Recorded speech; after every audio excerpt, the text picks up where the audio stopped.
you. Ladies and gentlemen, we meet in a time of true national security crisis, indeed many crises. But our biggest national security crisis is Barack Obama. This is a president who does not believe in American exceptionalism, a president who is uninterested in U.S. national security and America's place in the world, who considers our strength part of the problem, that we are the cause of international tension. This is like looking at the world through the wrong end of a telescope, but that is Barack Obama's world. He said in his first speech to the United Nations in September of 2009, listen to this, "No world order that elevates one nation or group of nations over another will succeed. No balance of power among nations will hold." This is a belief in multilateralism for American security, the United Nations. He is a Wilsonian. Listen to Woodrow Wilson. The interest of all nations are also our own. Wilson said in his famous 14-point speech in 1918 that he wanted to achieve a peace without victory. Sound familiar? Wilson said there must not be a balance of power, but a community of power. And Wilson wasn't even a community organizer. Wilson wanted to make the world safe for democracy. It's hard to say what Obama wants to do, but the answer was provided at the same time by Theodore Roosevelt, the Republican Roosevelt, who said, "First and foremost, we are to make the world safe for ourselves." This is and has been the bedrock principle of conservative national security policy, and now is most assuredly not the time to change it. Yet there are those, even within our movement, who say that America will be safe enough if we do little or nothing. Let's call this what it is. It is the resurgence of isolationism. Now, analytically, the isolationists and Barack Obama come at world problems from very different analytical perspectives. But the indifference and multilateralism of Obama produces the same result as isolationism. Neither of these misbegotten views protect America. The Democratic Party no longer has a national security wing. There's no Scoop Jackson. There's no Joe Lieberman. We cannot let this happen to the conservative movement. Ignoring threats to our national security is the Obama doctrine. And the contrast with Ronald Reagan could not be clearer. Reagan believed in peace through strength, not isolationism, not multilateralism. Today, can you just imagine Ronald Reagan dealing with Vladimir Putin? Reagan understood that the principal task of the government is the protection of the United States. And who said that best but that most libertarian of all, Adam Smith, in The Wealth of Nations, who said the first duty of the sovereign is that of protecting the society from the violence and invasion of other independent societies. Reagan called a strong defense budget the vital margin of safety. And we are losing that vital margin of safety all around the world. We're not going to get peace through strength. Because we're not devoting the budget to it.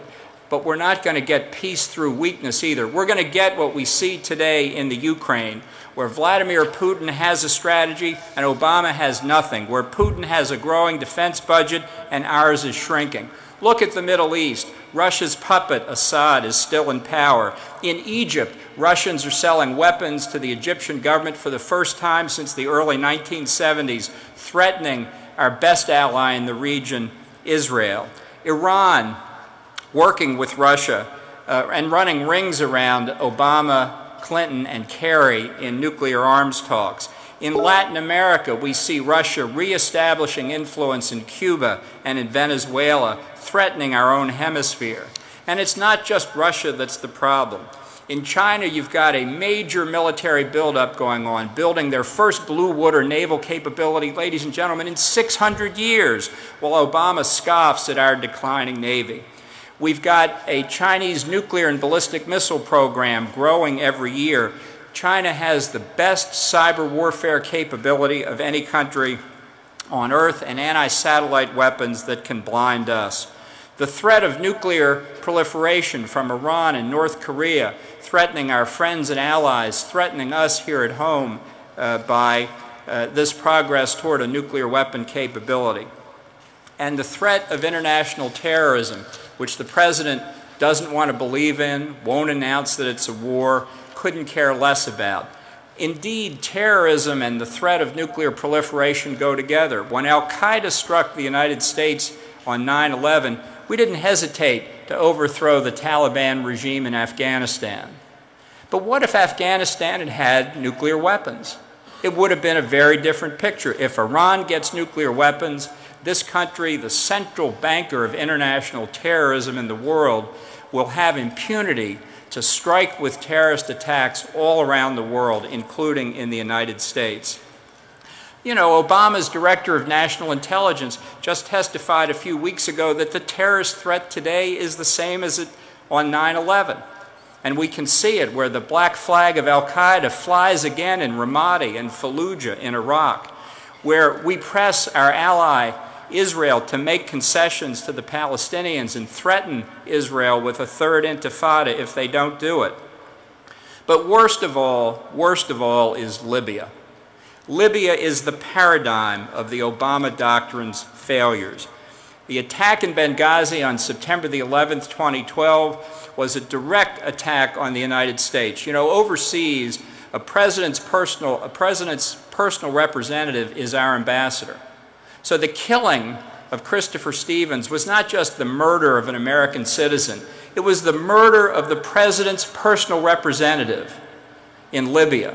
And since then, the president has done nothing to avenge Chris Stevens' death. This is a terrible lesson. This is a terrible lesson for our adversaries to learn, that under Barack Obama, you can murder his personal representative and get away scot-free. Well, I want to let everybody know that conservatives are not going to let this issue go away. And we will be happy to tell Hillary Clinton in unmistakable terms, we know what difference it makes, even if you don't.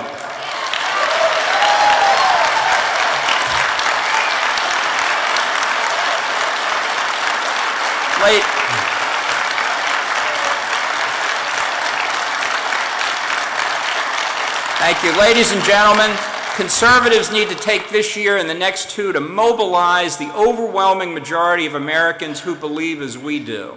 We do not accept an America that is weak and declining. We do not accept an American military that is weak and poorly equipped. And in particular, we do not accept an American president who is weak, indecisive, and apologetic about our country. We must return national security to the center of our political debate throughout 2014 and the presidential election of 2016. That's why I've established a PAC and a super PAC to help House and Senate candidates who understand the importance of a strong American posture in the world. Conservatives must remember the policies and victories of Ronald Reagan.